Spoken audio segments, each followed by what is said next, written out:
Listo. Bueno, muchas gracias, Carlos. Muchas gracias a todos. Gracias, Toño, por hacerme presente también la invitación. Bueno, quería empezar diciendo que me parece una excelente iniciativa y un excelente grupo y me gusta mucho que haya una gran audiencia del día de hoy. Espero poder entregarles algo de información que sea de utilidad y que genere una buena discusión.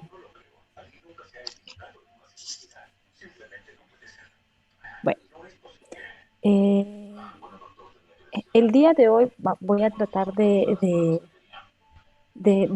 generar un poco, este es un tema que puede causar un poco de controversia. Sabemos por todos los años que venimos sufriendo con el impacto del coronavirus, no solo a nivel local, sino a nivel mundial, ¿no?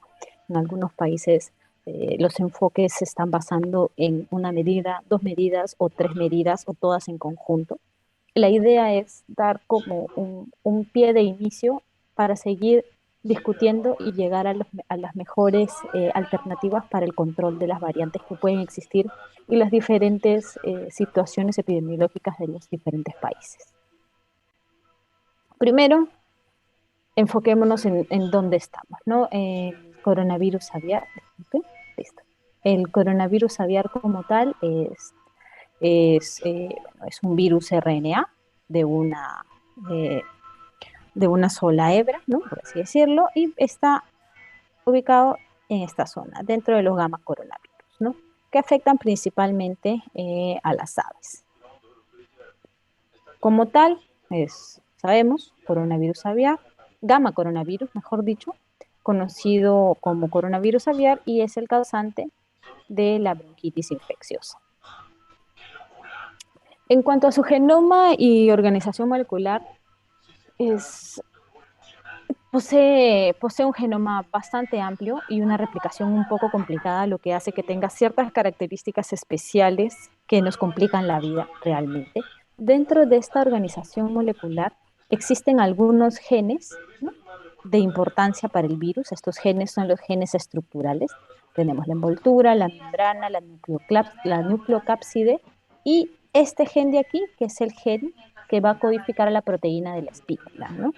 Acá tenemos la esquematización lineal de tanto del genoma completo, que es de aproximadamente un poco más de 30.000 nucleótidos, y aquí tenemos a la parte específica de la espícula. Y la espícula o el gen de la espícula está separado en dos, la S1 y la S2, que estructuralmente también nos van a dar una proteína que está dividida en dos subunidades, la subunidad 1 y la subunidad 2. Y lo interesante es que dentro de esta proteína existen regiones de importancia, que son las regiones hipervariable 1 e hipervariable 2.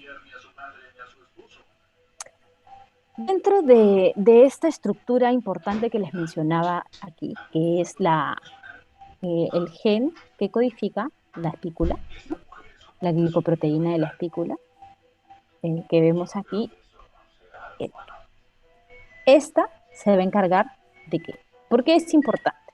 Primero, es la estructura que se va a encargar de la fijación del virus, de la infectividad. También está muy relacionada al tropismo y sobre todo está relacionada a la inducción de los anticuerpos o la generación de estos anticuerpos neutralizantes. Y la parte de la S2 está relacionada a la fusión. Dentro de estas dos, la que tiene una mayor variabilidad es la parte S1 y la de menor variabilidad es la parte de la S2. ¿Ok? Bueno, esta proteína, este es un esquema, este es un dibujo simplemente, pero de manera estructural, este es un prototipo en 3D, lo que vemos es esto. Es decir, esta cantidad de nucleótidos, que es aproximadamente de 3.000 y algo más, generan, um, bueno, se traducen en aminoácidos que luego van a generar este tipo de estructura.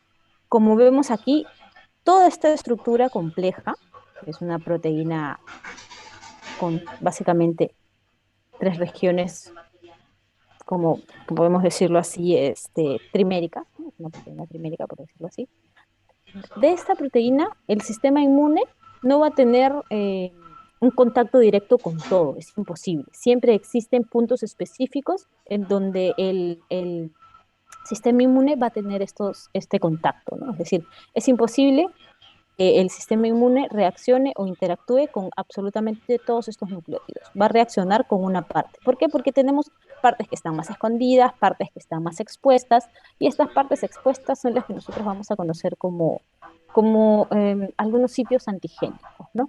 En el caso de el virus de bronquitis, hace ya algunos años, se pudo determinar cuáles son las regiones antigénicas. Por ejemplo, esto se realizó con la cepa Baudet, que es una tipo Massachusetts, ¿ok? Y se detectó estas regiones antigénicas. Se detectó la D, la E, la C, la A y la B, que en este caso están un poco sobrepuestas, la F y la G. Y todas estas dentro de la subunidad 1.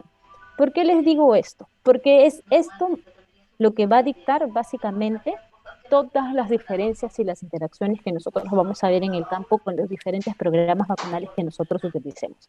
Con vivas, con inactivada, con una viva, con dos vivas, con dos inactivadas, etc.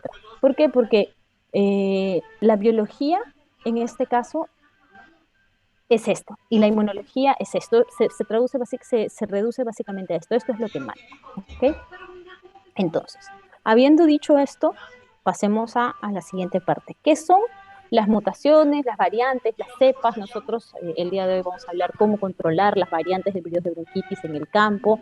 Bueno, primero, ¿por qué tenemos variantes del coronavirus? Porque el coronavirus, con ese genoma que les he mostrado y y teniendo una replicación bastante entreverada, se replica por pedacitos y luego se vuelve a unir, es un poco complicado. Tiene una alta tasa de mutación, es decir, tiene aproximadamente 0.0012 sustituciones por nucleótido por año, aproximadamente. Esa es la tasa de mutación que tiene y es relativamente alta porque, bueno, no llega a ser tan alta como la de influenza. No recuerdo en este momento cuál es la tasa de mutación, pero esta es su tasa de mutación aproximada. Esta tasa de mutación puede variar y va a variar dependiendo de qué. Va a variar dependiendo de la presión inmunológica que nosotros le apliquemos en el campo y qué tan eficiente sea esta presión inmunológica. ¿Ok? Además, podemos tener nuevas variantes debido a recombinaciones. Y estos dos puntos que nos van a dar virus resultantes, los cuales la mayoría poseen fallas para replicarse y sobrevivir, es decir, podemos tener recombinaciones, mutaciones, sobre todo con esta alta tasa de mutación, ¿no? Sin embargo, la mayoría no van a sobrevivir, no van a ser eficientes en la replicación, no van a ser persistentes y no van a tener mayor relevancia. Sin embargo, otras variantes circulan por un tiempo corto. Hay una muy conocida que se llamaba Italy 02 en Europa, ¿no? Que empezó a detectarse y luego simplemente dejó de detectarse. La variante no tuvo mayor relevancia y así como llegó, se fue. Otras son detectadas a nivel mundial, como la variante 793B, de la cual se hizo inclusive una vacuna, y diferentes laboratorios tienen diferentes cepas de este serotipo o de este genotipo para poder utilizarlas como vacuna, ¿no? Y otras se detectan únicamente en áreas restringidas como la B1648 o como la BR en Brasil, ¿no? ¿Y qué es lo que va a dar todo esto? Esto significa que vamos a tener de cuando en cuando emergencia de nuevos serotipos, nuevos genotipos y finalmente nuevas variantes. Bueno, a ver, ¿cuáles son los diferentes tipos de bronquitis y cuáles son las formas de clasificarlos? Primero podemos clasificar, es decir, tenemos estas variantes, ok, pero comprendamos un poco más eh, estas variantes, cómo se pueden también clasificar, ok. Se pueden clasificar por patotipos. Podemos tener los patotipos respiratorios. Todas las cepas de bronquitis pertenecen a este patotipo, por así decirlo. Vamos a tener los patotipos reproductivos. Eh, Todas las cepas pueden afectar el tracto reproductivo. todavía está como una interrogante, ¿no? Yo creo que conversando inclusive con el doctor Vilmos en el 2008, cuando él dio una presentación al respecto, nos decía que básicamente faltan algunos estudios que puedan determinar si realmente todas las cepas tienen o no tienen la capacidad de afectar el sistema reproductivo. ¿Por qué? Porque lo mismo pasa con el tema de la nefrosis. ¿A qué se refería el doctor? Es que la capacidad de la cepa estará dada específicamente por las características de esta, es decir, por las características en las características genéticas de esta, o es una interacción entre la cepa y el hospedero. Si el hospedero está inmunosuprimido, si el hospedero no está adecuadamente protegido, si el hospedero tiene alguna edad específica con mayor o menor susceptibilidad, ¿será que todas pueden llegar a ser respiratorias, reproductivas y causar también daño a nivel renal? Esa es una interrogante que, por ejemplo, hasta el día de hoy no se ha determinado realmente.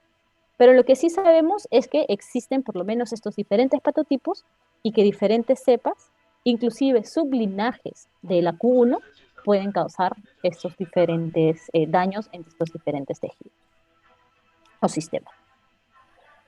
Y acá es lo que les comentaba, un poco más sobre los patotipos. El tipo y la severidad de los signos van a depender de las cepas, de la resistencia adquirida o relacionada a la edad, de la calidad de aire, es decir, nosotros en algunos momentos también podemos estar ayudando a que estas cepas puedan tener una mayor relevancia en nuestras producciones avícolas, amonio, polvo, etcétera. Ya sabemos lo dañino que puede ser el amoníaco.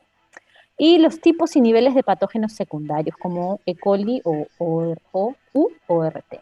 Sobre todo E. coli, que es lo que nosotros vemos con mucha mayor facilidad como un patógeno secundario, eh, complicando los casos de aves positivas a bronquitis. O infecciones concomitantes como con micoplasma o como lo que estamos viendo también en muchos casos, laringotraqueitis. Bueno, otro tipo de clasificación del virus de bronquitis son los serotipos. Los serotipos están determinados básicamente, o principalmente, o por lo menos en lo que en veterinaria hemos trabajado mucho más, por la proteína de la espícula. Y se trabajan específicamente con evaluaciones de virus neutralización. ¿Por qué? Porque les puse estos epítopos que van a inducir la creación por parte del sistema inmune de estos anticuerpos neutralizantes. En general, los epítopos tienden a ser bastante únicos para cada tipo de bronquitis. Y estos anticuerpos neutralizantes van a unirse a la proteína de la espícula para evitar la infección, ¿no? Todo eso que habíamos visto al inicio en ese esquema, en ese dibujo de la proteína de la espícula donde estábamos el S1 y el S2, si los anticuerpos neutralizantes se unen a esa parte de la proteína, vamos a poder evitar que se genere la fusión y luego el desencadenamiento de la enfermedad. Y lo que les comentaba, la parte S1 es mucho más variable y la parte S2 es mucho más conservada. Bueno, en cuanto a los serotipos, acá hay algo interesante. Realmente existen hasta el momento entre 50 y 60 serotipos. Solo lo interesante es que solo algunos cambios en la secuencia de aminoácidos pueden generar nuevos serotipos. Es decir, los cambios no tienen que ser cambios drásticos o dramáticos en la estructura viral. Pueden ser cambios clave y específicos en ciertas regiones antigénicas que pueden generar que los análisis de virus neutralización terminen dando una pobre reacción cruzada, lo cual genera o da la respuesta de que estamos frente a un serotipo diferente, ¿no? Y esto es acá lo que les comento. La protección cruzada, usualmente en estos análisis de virus neutralización, es pobre. Y bueno, otro tipo de clasificación, y que es la que nosotros, otro punto aquí, disculpen, para determinar los serotipos es mucho más complicado y más difícil porque los estudios de virus neutralización tienden a ser costosos, tienden a requerir tiempo y tienden a requerir también el aislamiento viral de partículas infectivas, ¿no? Para poder generar todos los estudios posteriores. Ya en el caso de los genotipos, esto es principalmente determinado por la secuencia de nucleótidos con mucho énfasis en el gen S. En el caso de la COVID-19 o el SARS-CoV-2, se están utilizando mucho el secuenciamiento del virus completo y eso es lo que están utilizando en las plataformas como la NextStrain. Sin embargo, nosotros en avicultura, por un tema de practicidad, de rapidez y de los protocolos que tenemos disponibles en la mayoría de los laboratorios de diagnóstico, trabajamos principalmente con el GNS y muchas veces trabajamos con una parte de la secuencia que contiene las regiones hipervariables, ¿no? De importancia, la región hipervariable 1, la región hipervariable 2, y ahí tenemos sobre todo eh, esas estructuras de antigenicidad, ¿no? Ahora, ¿qué sucede? Cuando hacemos este tipo de evaluaciones, estos genotipos, los virus que aparecen en los diferentes clados filogenéticos son considerados genotipos diferentes. Y cuando hay mayor similitud entre genotipos, mayor es la posibilidad de generar una protección cruzada. Sin embargo, el genotipo o la similitud entre genotipos no siempre nos puede predecir que existirá protección entre dos genotipos distintos. ¿Quién lo decide? Los estudios in vivo. Los estudios in vivo, ¿cómo son? Caros, eso toman tiempo, tienen que repetirse. Es decir, toma mucho más tiempo, es mucho más fácil analizar el tema de genotipos que el tema de serotipos. Con respecto a los genotipos, existe una nueva clasificación. Este es un artículo que fue publicado en el 2016 por Viviana Balazo. Es un trabajo bastante interesante, un esfuerzo bastante grande para tener una organización de todos estos diferentes genotipos que salían con un nombre, luego salía con el otro. Por ejemplo, el Q1 también era conocido como J2, la QX era conocida como D388 y así. Es decir, había una cantidad inmensa de diferentes nombres que a veces incluían a muchas cepas o a muchas cepas del mismo genotipo.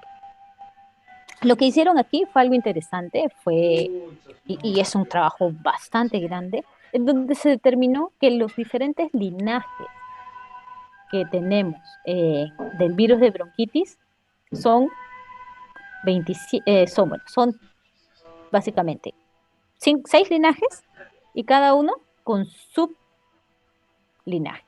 En el caso de los que nosotros más trabajamos o más con los que más tratamos en el día a día, están el G1, que son que es el serotipo tipo, por así decirlo, el Massachusetts, el 13, que viene a ser todo lo relacionado con la 793B, y ¿dónde estás? Y el 16, que es lo que nosotros conocemos como Q1, ¿ok? Pero bueno, estamos hablando de variantes, la presentación, la charla de hoy es básicamente cómo controlar variantes. ¿Pero qué es una variante? Ok, hemos hablado de cuando tenemos diferentes genotipos, cuando ya hay diferencia, inclusive también en el tema de la protección, etcétera. Pero variantes es básicamente todo lo diferente a la cepa original. Por lo menos ese es el concepto que manejo, ¿no? ¿Y cuál viene a ser la cepa original? El genotipo o el serotipo Massachusetts detectó en 1973. Es decir, todo lo que nosotros encontremos diferente al Massachusetts, que es aparte la única cepa que nosotros, o el único serotipo que nosotros tenemos aprobado para uso acá en Perú, es lo que nosotros podríamos llamar como variante. ¿Ok? Entonces, ya habiendo conversado un poco sobre las variantes, sobre el virus, sobre cómo se generan, etcétera, ¿cómo podemos controlar estas variantes de campo? Yo he tratado de agrupar un poco, es realmente si tuviéramos la oportunidad, se puede trabajar toda una presentación hablando solo de esto, toda una presentación hablando solo de esto, ¿no? Y toda una presentación hablando de específicamente cómo determinar el nivel de relevancia, sobre todo clínica y económica de un virus. pero he tratado de resumirlo un poco para poder luego seguir con la discusión, ¿no? ¿Cómo podemos controlar estas variantes de campo? Básicamente, tres puntos. Revisando nuestros procedimientos básicos, programa vacunal, y hacernos estas preguntas. ¿Estoy eligiendo las vacunas adecuadas? ¿Estoy trabajando de acuerdo con el tipo de ave, de acuerdo con el tipo de explotación que tengo, las vacunas vivas adecuadas? Eh, las vacunas inactivadas adecuadas. ¿Debo utilizar vacunas inactivadas? ¿Debo utilizar solo vivas? ¿Debo utilizar vivas e inactivadas? ¿Estoy escogiendo productos que sé que son inmunogénicos? Es decir, la calidad del producto, cuando estamos hablando de virus de bronquitis, si queremos trabajar con vacunas inactivadas, es importante. ¿Por qué? Porque una vacuna inactivada, para llegar a ser inactivada, el virus tiene que pasar por un proceso en donde se le, se le inactiva, pero tiene que mantener, pese a ese proceso duro, porque es la inactivación, es básicamente la privación de la capacidad de replicación y de infección, ¿no? Eh, pero tiene que mantenerse estructuralmente intacto para que esas regiones antigénicas que nosotros hemos visto que posee el virus puedan mantenerse intactas e interactuar con el sistema inmune. Si esa inactivación es un proceso agreste y no se realiza de la manera correcta, por más de que le apliquemos una vacuna inactivada que no es inmunogénica, no vamos a tener ningún tipo de beneficio al respecto, ¿no? Y segundo, otro procedimiento básico, nuestro proceso de vacunación. ¿Estoy aplicando mi vacuna correctamente? Porque de nada sirve que tengamos el paso 1A correcto si nuestro paso 1B no está correcto. Segundo, segundo bloque, conocer la situación epidemiológica de nuestro territorio. ¿Por qué? Porque esto nos va a permitir definir qué estrategia utilizar. ¿Tenemos una sola variante en nuestro territorio? ¿Existe alguna vacuna específica para esta variante? ¿No? De ser así. ¿Tenemos más de una variante circulando en nuestro territorio? ¿Podemos utilizar entonces una vacuna para cada variante? ¿No me estaría haciendo mucho problema para trabajar de esa manera? ¿O es mejor utilizar el concepto de prototipo o protección heterogénea? Ese es otro punto y otro bloque que también se tiene que trabajar en cada país, en cada zona, en cada región, en cada empresa inclusive, porque luego vamos a ver un poco más al respecto. Y sobre todo determinar el nivel de relevancia. Lo que hemos encontrado en el campo, ¿me está generando problemas clínicos? Sí, no. Ok, perfecto. Pero adicionalmente a eso, si yo estoy detectando el virus, y en el caso del virus de bronquitis, esta última parte es muy importante. Si yo estoy detectando el virus de bronquitis en mi explotación y no estoy viendo una mayor sintomatología clínica, pero si evalúo todos mis lotes positivos versus todos mis lotes negativos, ¿me está afectando los parámetros zootécnicos? Son cosas que tenemos que definir y analizar. Nosotros estamos realizando actualmente evaluaciones de este tipo y estamos viendo diferencias bastante grandes, inclusive en zonas en donde los signos clínicos no están siendo extremadamente evidentes. ¿Por qué? Porque el virus de bronquitis siempre hace mellas, siempre te va a restar productividad. Bueno, entonces, vamos paso a paso.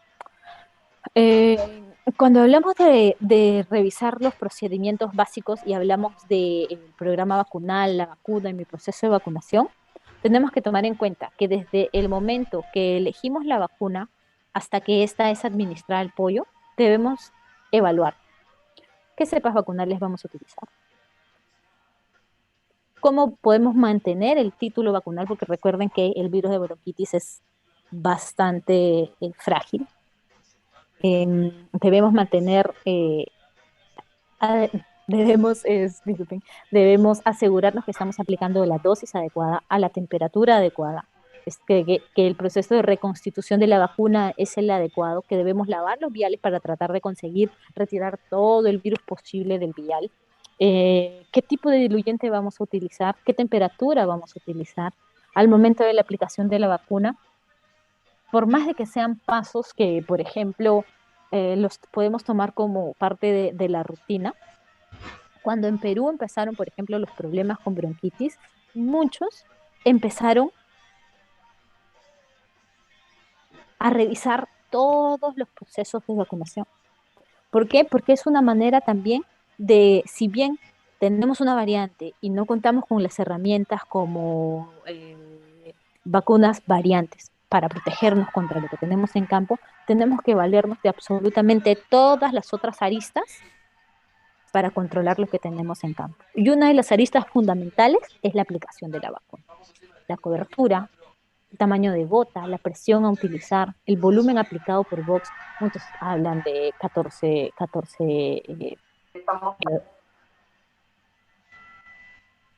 mililitros, otros de 20. El doctor Brian Jordan indica que 21 mililitros, con 21 mililitros por lo menos vas a obtener un 46 o 48% de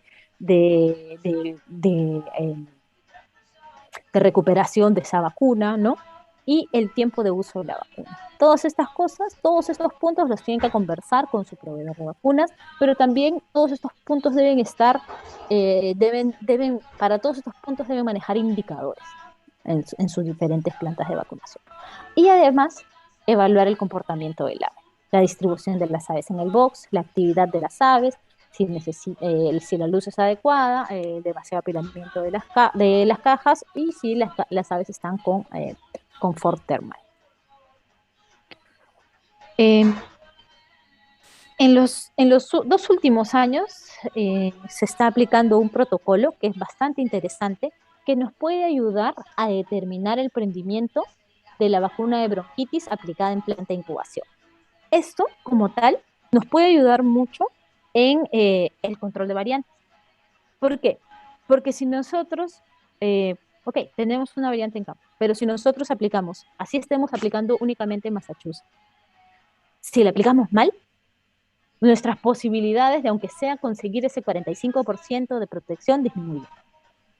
Entonces, los monitoreos que, por ejemplo, se están realizando en Estados Unidos y en algunas partes de Asia, como este que les voy a mostrar, nos permiten tener, eh, nos permiten identificar oportunidades de mejora en nuestro procedimiento, ¿no?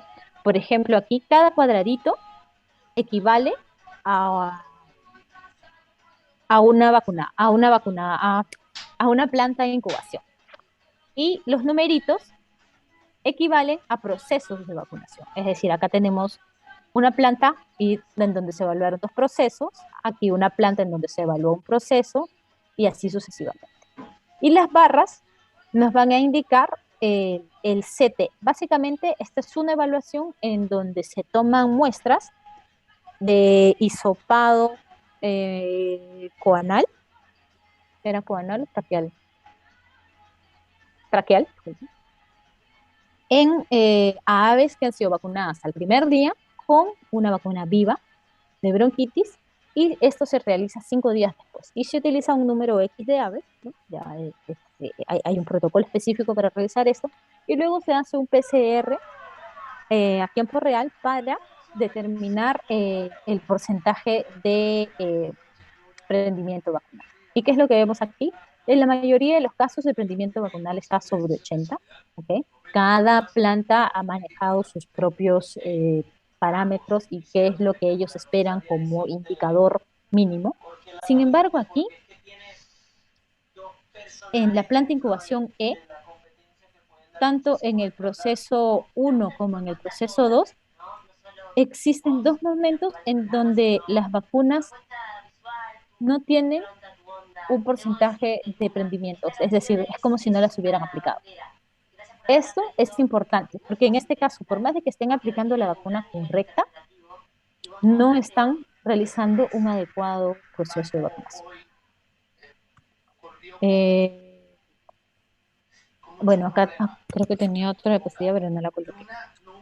Y lo mismo sucede, por ejemplo, con la elección de las cepas, ¿no? A veces hay algunas cepas que pueden, nosotros no lo hemos hecho todavía acá en nuestros estudios, pero pueden haber Hacemos algunas de las cepas que tienen un pepitas. mejor rendimiento que otras.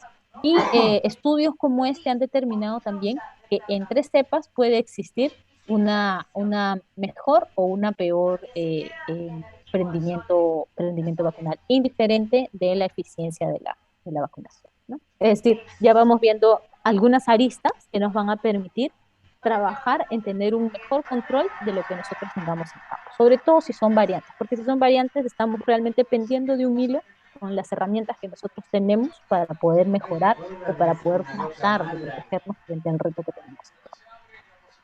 Segundo, conocer la situación epidemiológica de nuestro territorio. Por ejemplo, aquí algunos ejemplos. En el caso de Brasil, ellos vienen estudiando las variantes de bronquitis que ellos tienen en su territorio desde la década del 70 aproximadamente. Y estudios al respecto de lo que ellos tienen en su territorio indican que básicamente es un solo genotipo con diferentes linajes que ha sido detectado desde 1975 aproximadamente. Entonces, ellos ya saben que, primero, el virus está presente en todas sus regiones, el grupo BR, en la región norte 71%, 66%, 78%, y que es el único tipo variante de bronquitis que ellos tienen, que está presente en todas las aves, ¿no? Broilers, reproductoras, ponedoras, incluso ha sido detectada en abuelas causando pérdidas millonarias, ¿no? Y la estrategia que ellos utilizaron es una estrategia que va enfocada a ir contra este grupo B, porque ellos durante años de evaluación han determinado que es la única variante que tienen en circulación. ¿Qué sucede en Perú? En Perú hemos tenido básicamente tres, eh, tres etapas. La primera, que fue un estudio puntual en el 2009, en donde se dio la primera detección de una variante, o por lo menos la primera detección a la cual nosotros tuvimos acceso. Y esto se dio mediante monitoreo molecular y esta fue la primera detección de la variante Q1. Esto se dio en el 2009 en muestras de Arequipa.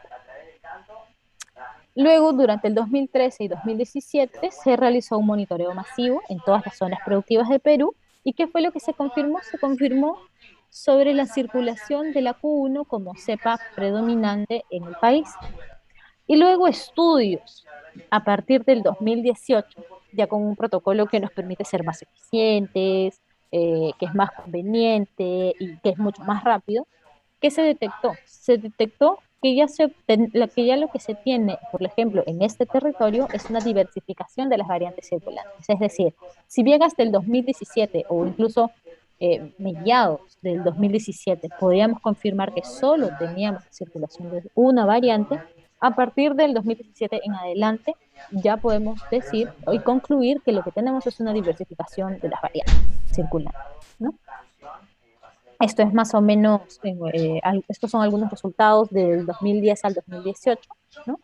El 54% de las detecciones en la costa eran variantes, el 58% en la sierra eran variantes y el 50% en la selva eran variantes, ¿no? Es decir, si hacemos un símil con lo que está sucediendo en Brasil, acá tenemos una similitud y una diferencia, ¿no? La similitud es que las variantes de virus de bronquitis están distribuidas en todo el territorio y la diferencia es que no estamos hablando de una sola variante, estamos hablando de más de una variante. Bueno, ¿qué es lo que tenemos? En total, hemos procesado, se han procesado, ¿no? 272 muestras, de las cuales el 65% eran variantes. Y las que hemos detectado con mayor frecuencia son la Q1 y la 793B, pueden ver que están en la mayoría de los departamentos, La Libertad, Lima, Ica, Arequipa, Loreto, Piura y San Martín. Y las flechitas en azul indican que después del 2020, ya en el 2021, se han detectado nuevamente más variantes en estos cuatro departamentos, ¿no? Acá estos son algunos resultados de lo que se han detectado en Perú, resultados de 2018 con la 793B, resultados de 2013 y 2015 con la Q1 y resultados de estos, el anclaje para el árbol filogenético, ¿no? Con las vacunas del tipo Massachusetts. Y estos algunos de los trabajos de algunas de las cepas del 2018 con las del 2013 y 2015, ¿no? Acá tenemos las Q1 y acá tenemos las 7.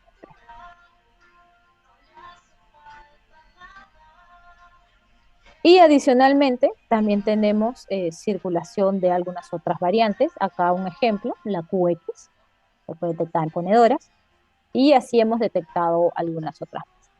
Bueno, quería mostrarles un poco de los trabajos adicionalmente de epidemiología, también de epidemiología bioinformática que se están realizando. Esto lo estamos realizando con el doctor Pedro Romero. Y ya basándonos en la información epidemiológica y la vigilancia genómica que se realiza, que es muy importante para poder determinar realmente qué acciones tomar en el país contra las variantes que existan en los países.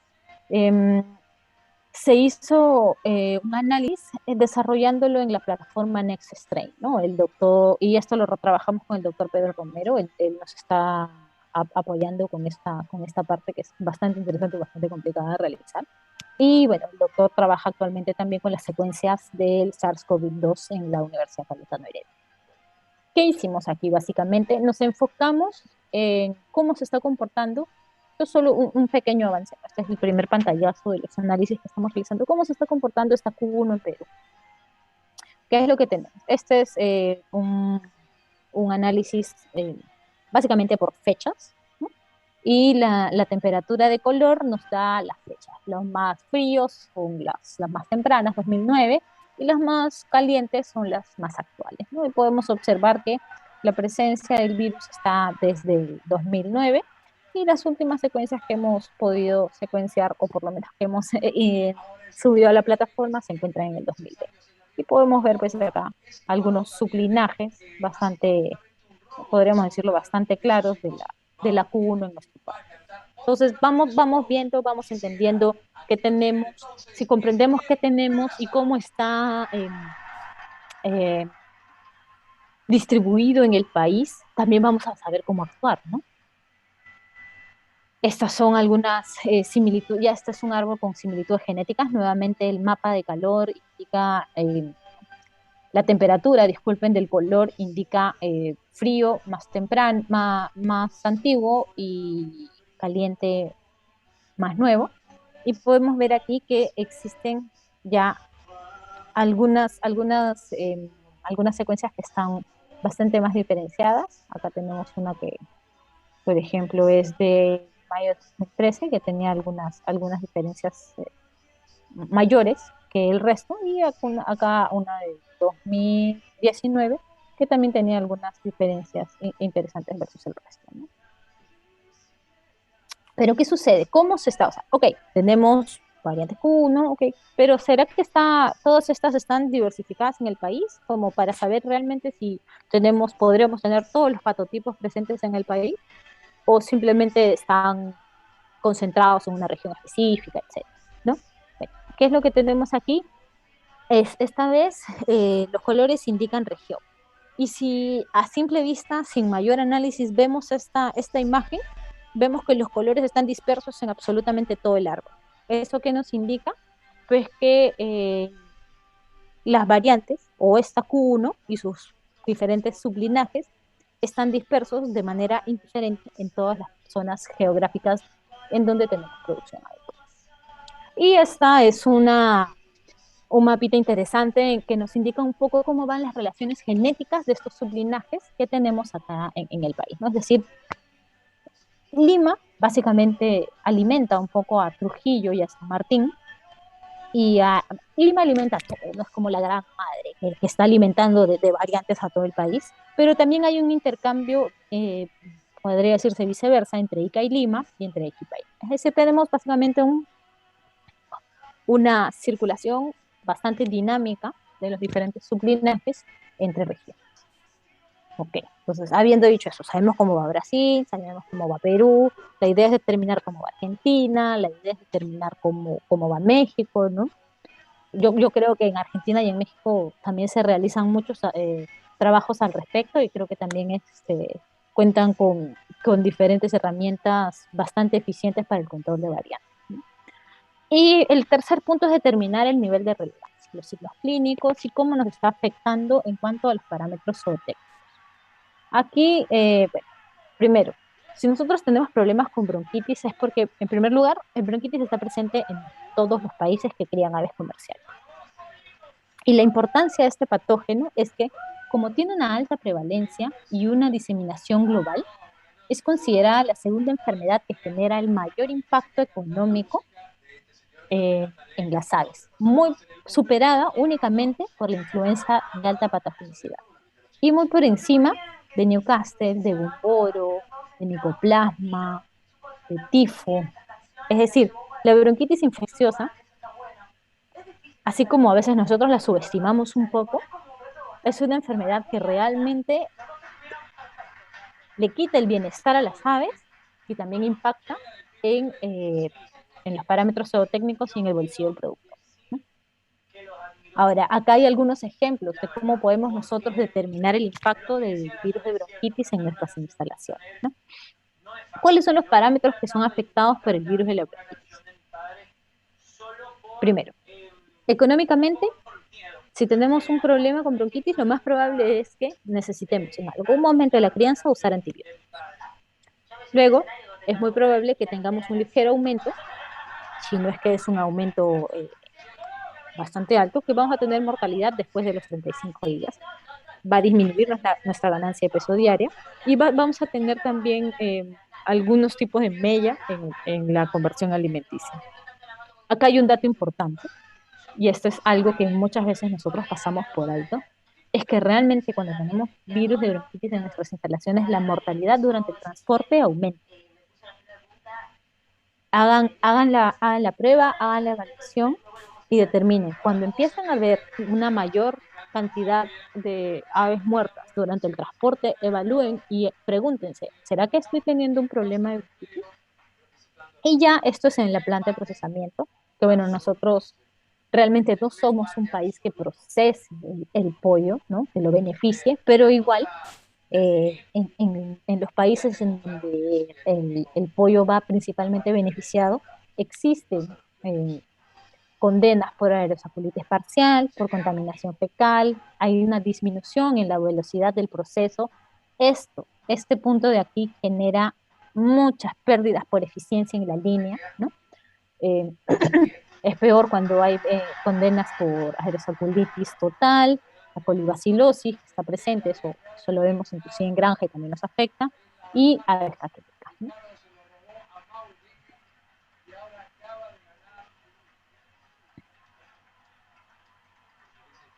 Bueno, este es un estudio que hicieron en Brasil. Este es un resumen básicamente de 100 millones de aves y se evaluaron 19 empresas del 2017 al 2019, cuando en Brasil decidieron utilizar una vacuna para controlar la bronquitis infecciosa que ellos en su territorio habían identificado y caracterizado, ¿no? Primero, que mejoraron la conversión alimenticia entre 9 a 199 gramos, lo que equivale en una ganancia de 1.5 a 47.8. Hubo una reducción en el uso de antibióticos. En algunos casos eliminaron el uso de antibióticos en los planteles, lo que les dio una ganancia económica de 4.3 a 14.9 dólares por mil aves. Hubo un aumento en la ganancia de peso y hubo una reducción en la mortalidad final. Este parámetro es un parámetro interesante, muchas veces no lo tomamos en cuenta, pero va muy relacionado con problemas de bronquitis, ¿no? A veces tomamos en cuenta solo la mortalidad total, pero la mortalidad final superior, en aves superiores a los 35 días también es interesante empezar a ver si se empieza a elevar o no. Y bueno, aquí la diferencia es de lotes protegidos con una vacuna variante para el mercado brasilero versus los vacunados únicamente con una cepa tipo Massachusetts.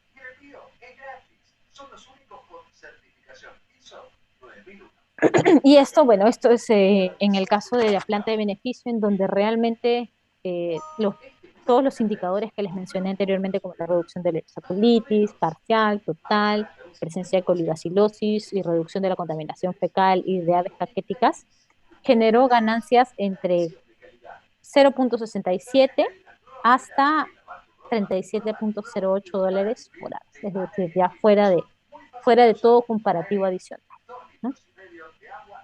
Entonces, habiendo dicho esto, si nosotros tenemos presencia de variantes y ya hemos determinado que la, la variante como tal, no solo por lo que estamos viendo en campo, sino también, no, mejor dicho, no solo por la literatura, sino por lo que también estamos viendo en campo, eh, eh, tenemos que determinar cuál es la mejor protección. Es decir, vamos a utilizar esto que conocemos como protección heteróloga, protección cruzada o protectotipo. Esto requiere algunas evaluaciones. Hay algunas evaluaciones que ya están hechas, ya está hecha con la Q1, con la QX, ahora vamos a ver. ¿Por qué? Porque es necesario hacer estas evaluaciones en animales, por lo que les comenté al inicio de la presentación, que no siempre la correlación genética entre la homología de dos cepas es igual a nivel de protección. Veámoslo aquí. Este es un resumen excelente que hizo el doctor Jack DeWitt. Aquí, en el eje Y, tenemos el porcentaje de protección cruzada y en el eje X tenemos el porcentaje de homología o de similitud en la sección S1 del gen de la espícula, ¿ok? Entonces, busquemos aquí. Lugar entre homología mayor al 90%. Si tenemos homología mayor al 90%, usualmente esperaríamos una alta protección porque debería haber una alta protección cruzada. Sin embargo, hay casos en donde vemos que pese a que el porcentaje de homología es mayor al 90%, es mayor inclusive al 95%, el porcentaje de protección puede llegar a ser 6%. Disculpen, 60%. Y en otros casos tenemos lo inverso. Eh, homologías del 70%, 75% pueden llegar a dar porcentajes de protección cruzada mayores al 90%. Entonces, lo mejor que se puede hacer es confiar en los estudios en animales. Pero eso va a nacer después de que nosotros hayamos definido la necesidad de esto. ¿Cómo definimos la necesidad? Si ya agotamos las herramientas de vacunación, de elección de las mejores vacunas disponibles, determinamos que tenemos la variante en el campo, etcétera, ¿no?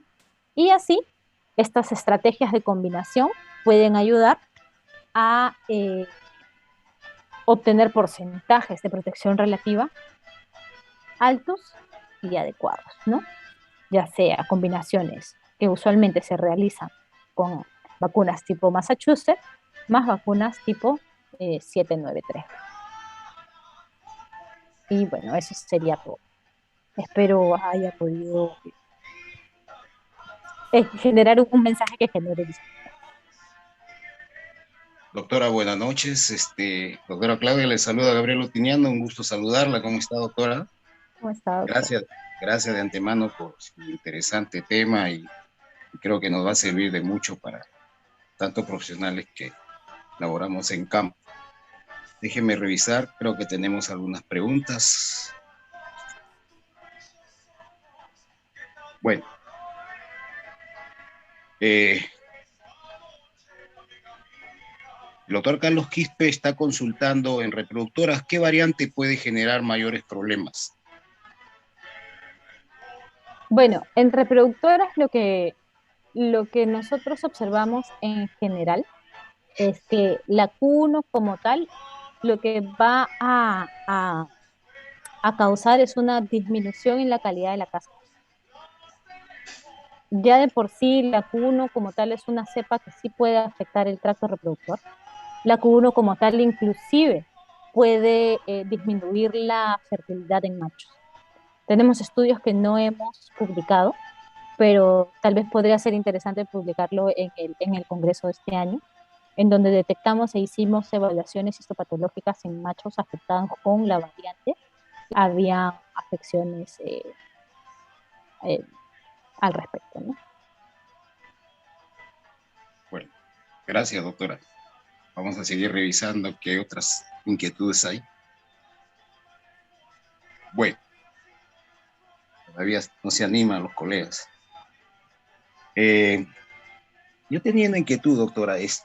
Definitivamente usted ha dicho que, bueno, le da a usted mucha importancia a caracterizar el tipo de cepa o variante de bronquitis por zonas, ¿no? Y creo importante también establecer nuestros propios planes de vacunación, ¿no? Pero sin embargo, definitivamente muchas veces considera usted que no se está haciendo bien en el país este comentario que usted ha hecho. ¿Qué le dice su experiencia? Bueno, en el caso del país, lo que tenemos como experiencia es que diferentes laboratorios, ¿no? Laboratorios como SEBA y otros, trabajan en la detección y caracterización de las cepas. Ahora creo que es importante también que SENASA forme parte realice este tipo de estudios, porque de nada sirve que, por ejemplo, laboratorios como nosotros tengamos tanta información si para SENASA no va a ser de utilidad, porque finalmente es SENASA quien va a determinar si realmente va o no va a aprobar la disponibilidad de herramientas que puedan ser adecuadas para el control de lo que tenemos en el campo, ¿no? Correcto, doctora. ¿Y considera que hay algunos factores que contribuyen a las diferentes mutaciones de este coronavirus? ¿Considera usted que hay prioridad de factores que nos están llevando a estas variantes? ¿O no Bueno, necesariamente? em, alguna vez conversamos al respecto con el doctor DeWitt y él indica que existen cuatro situaciones para generar este drift o cuatro situaciones que pueden ayudar para controlar o para generar este drift, ¿no? La primera situación es cuando no existe protección.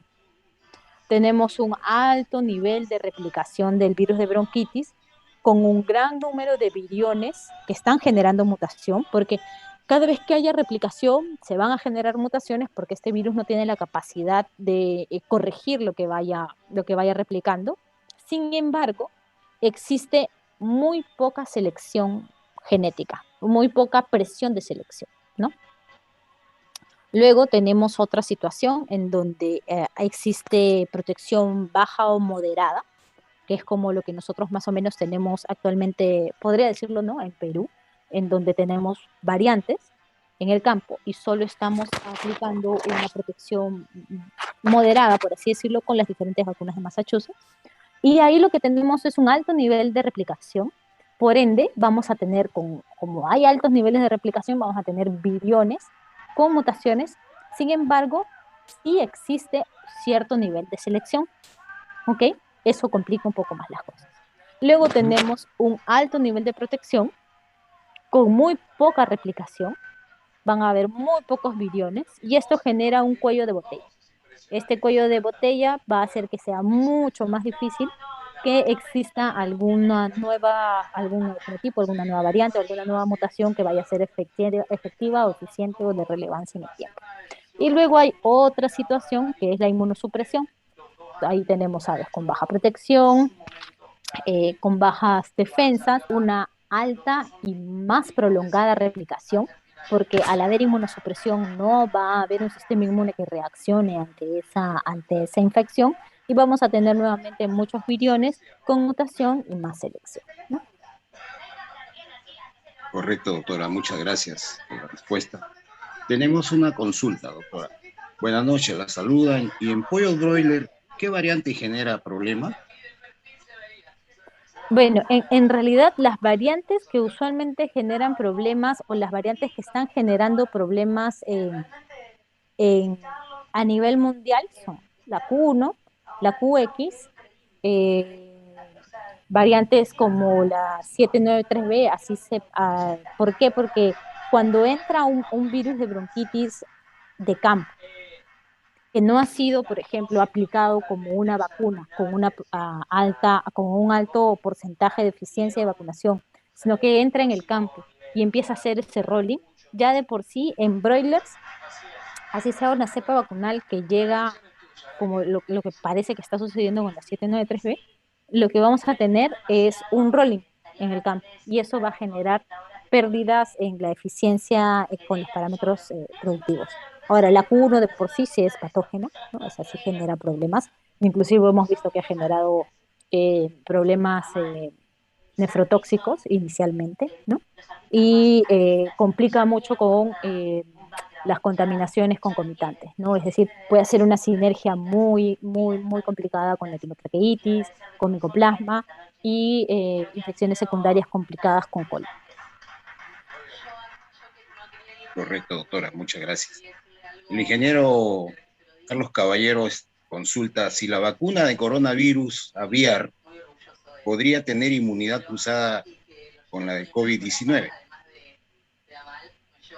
Bueno, son estructuras diferentes, inclusive, inclusive el virus el SARS-CoV-2, la estructura de unión es el ACE2 y en el caso del virus de bronquitis aviar es el ácido ciálico. Es decir, son virus diferentes, son estructuras diferentes, no genera mayor protección ni protección cruzada. Ok, doctora, gracias. Tenemos otra consulta. Buenas noches, doctora Silvana Gaglufi, le saluda. No sé si pronuncio bien el apellido. ¿Se ha encontrado alguna reciente relación de las variantes de bronquitis infecciosa de otros países con las variantes en Perú, considerando a las aves migratorias que podrían ingresar y hasta infectar en granjas peruanas? Por ejemplo, buenas noches Silvana, muchas gracias por tu pregunta. En el caso del virus de bronquitis, eh, lo que nosotros hemos encontrado son variantes que estaban presentes en otros países, ya sea por vacunación o no, pero que no estaban presentes aquí hasta el 2017, por ejemplo.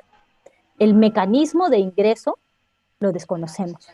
No sabemos si es por migratorias, no sabemos si es por movimiento de aves como gallos de pelea, realmente no lo sabemos, pero sí sabemos que ya existen o que ya hay presencia y detección de variantes aquí como la 793B, que están presentes en Argentina, que están presentes en Ecuador y en Chile, pero no están presentes aquí.